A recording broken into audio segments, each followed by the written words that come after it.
Parece que os agentes de IA finalmente estão prontos para encarar tarefas realmente complexas.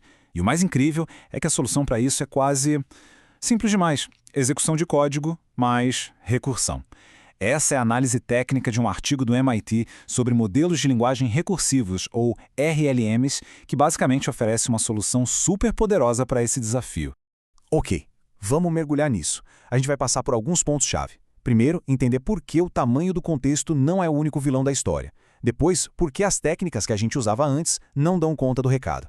Em seguida, a gente entra na grande sacada do RLM, vê como ele funciona por dentro com o tal do Loop REPL e, por fim, discute o que isso significa na prática, tanto o lado bom quanto as limitações.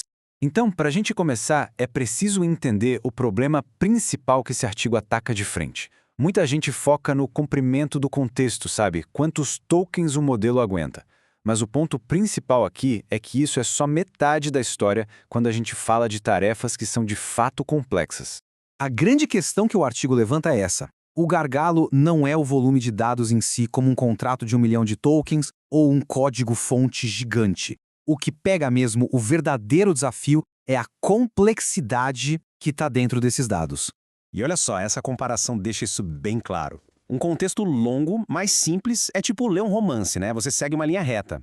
Agora, um contexto complexo, como um contrato de fusão ou um código-fonte, é outra história. Ele não é linear. Ele é cheio de referências internas, cláusulas que apontam para outras cláusulas, funções que chamam outras funções. Não dá para ler como se fosse uma historinha. E esse desafio todo leva a um fenômeno que eles chamam de apodrecimento do contexto.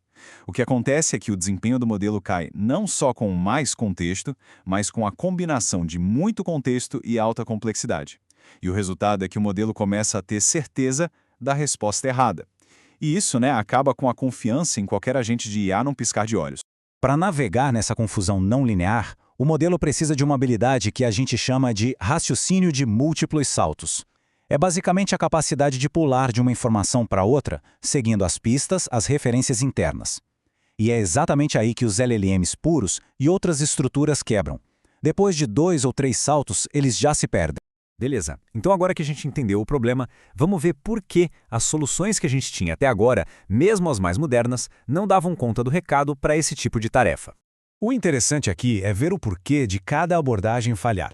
Primeiro, tem o enchimento de contexto ingênuo, que é basicamente jogar todo o texto no prompt. Isso é caro, lento e, como a gente viu, leva ao tal do apodrecimento do contexto.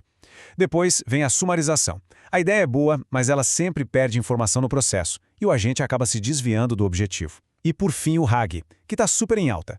Ele é ótimo para perguntas e respostas, porque busca por similaridade de sentido. Mas para seguir a lógica de um contrato ou de um código, ele quebra. Ele não consegue pegar as relações estruturais, as dependências. E é aqui que entra a grande sacada do modelo de linguagem recursivo, o RLM. A coisa toda começa com uma mudança fundamental na forma como a gente pensa sobre dados complexos. E a solução, como eu disse lá no começo, é surpreendentemente direta. Não é uma arquitetura de modelo supernova, não. É uma combinação muito esperta de 2 conceitos básicos da computação que a gente já conhece: execução de código e recursão. A virada de chave que o artigo propõe é essa. Em vez de olhar para um documento complexo como um textão, a gente passa a enxergar ele como um mapa, um gráfico de dependências. Os pontos nesse mapa, os nós, podem ser cláusulas de um contrato ou funções de um código. E as linhas que conectam eles, as arestas, mostram como eles se relacionam, como um chama o outro. E essa citação resume a ideia perfeitamente. A meta não é fazer o modelo ler uma história, mas sim dar a ele as ferramentas para ele mesmo explorar e construir esse mapa de dependências que existe dentro do documento. Ok, a ideia é genial. Mas como isso funciona na prática? Vamos dar uma olhada no motor por trás disso, o ambiente Reaplique-U. RELE é a sigla para Reads, Evaluates, Prints, Loop. É basicamente um console de programação interativo. Pensa assim, em vez de jogar o contrato inteiro no prompt do LLM, a gente coloca esse contrato numa variável, lá num script Python. O LLM, então, vira um programador que vai operar em cima dessa variável usando código. O processo todo é um ciclo de 4 passos. Primeiro, read, o modelo lê o estado atual do dado. Depois, a mágica acontece no evaluate, onde ele executa código de verdade sobre aquele dado. Pode ser uma busca, um filtro, qualquer coisa. O print devolve o resultado. E o loop repete isso tudo até a tarefa principal ser resolvida. É assim que o modelo vai ativamente construindo aquele gráfico de dependências na cabeça dele. Beleza, já entendemos a mecânica. Agora, o que isso significa no mundo real? Qual o resultado disso em termos de performance? E, claro, quais são os poréns?